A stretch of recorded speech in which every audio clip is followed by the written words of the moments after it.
सिंध जे मुख़्तलिफ़ शहरनि हैदराबाद, नवाबशाह, खानपुर महर, डहरकी, मेहड़, कशमोर ऐं तंगवाणी में सिंध में जाली डोमिसाइल जारी करण ऐं धारियुनि जी आबादकारी ख़िलाफ़ रैलियूं कढी एहतजाजी मुज़ाहिरा करे सख़्त नारेबाज़ी कई वई।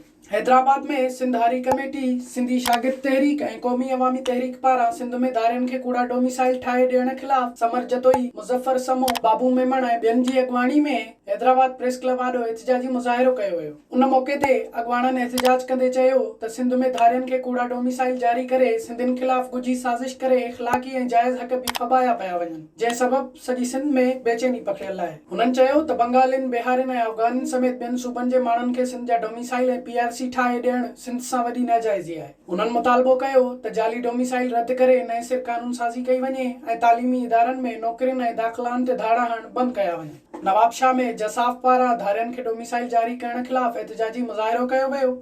नवाबशाह प्रेस क्लब ॿाहिरां एहतजाजी मुज़ाहिरो कंदे अॻवाननि अली रज़ा ख़ासकेली, मुनीर अबड़ो ऐं ॿियनि चयो त धारियुनि खे जाली डोमिसाइल जारी करे धरती धड़नि जे हक़नि सां नाइंसाफ़ी कई पई वञे, जंहिंजी हू मज़म्मत कनि था। हुननि मुतालबो कयो त मामले जी शफ़ाफ़ जांच कराए जाली डोमिसाइल जारी कंदड़नि ख़िलाफ़ सख़्त कार्रवाई कई वञे। खानपुर महर में सिविल सोसाइटी, सियासी तोड़े समाजी तंज़ीमुनि पारां धारियुनि खे डोमिसाइल जारी करण ऐं धारी आबादकारी ख़िलाफ़ शहर जे मेन पंज गली चौक खां हथनि में प्लेकार्ड खणी प्रेस क्लब खानपुर महर अॻियां एहतजाजी मुज़ाहिरो करे सख़्त नारेबाज़ी कई वई। उन मौक़े ते अॻवाननि मक़सूद गुल महर, फ़क़ीर इरफान अली महर ऐं ॿियनि चयो त धारियुनि माण्हुनि खे सिंध जा डोमिसाइल जारी करे अफ़गानियुनि ऐं बर्मनि खे नौकरियूं ॾेई सिंधियुनि जे हक़नि ते धाड़ो हयो पियो वञे। डहरकीअ जे शहर रेती में धारियुनि खे डोमिसाइल जारी करण ख़िलाफ़ सियासी समाजी अॻवाननि, शागिर्दनि ऐं सिविल सोसाइटी पारां रैली कढी एहतजाज कयो वियो। अकबर शर, गुलज़ार चाचड़ ऐं ॿियनि जी अॻवानी में रेती टेलीफोन एक्सचेंज खां रेती मीडिया सेंटर ताईं रैली कढी सख़्त नारेबाज़ी कई वई। उन मौक़े ते अॻवाननि चयो त सिंध में रिश्वत एवज़ सवे माण्हुनि खे जाली डोमिसाइल जारी कया पिया वञनि,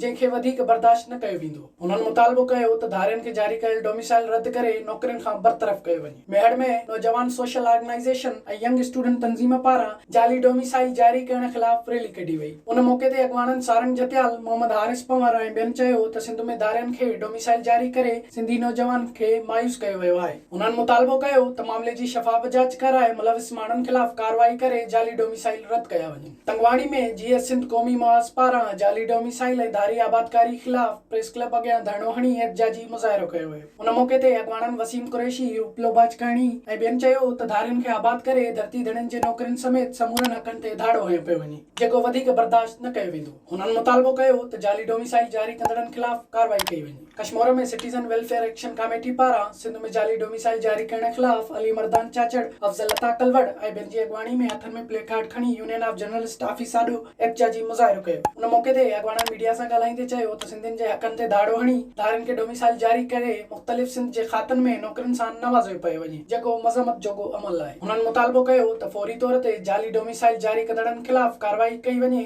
ॿी सूरत में एहतजाज जो दाइरो वधायो वेंदो। विज़िट कयो अवामी आवाज़ मीडिया ग्रुप जी वेबसाइट awamiawaz.pk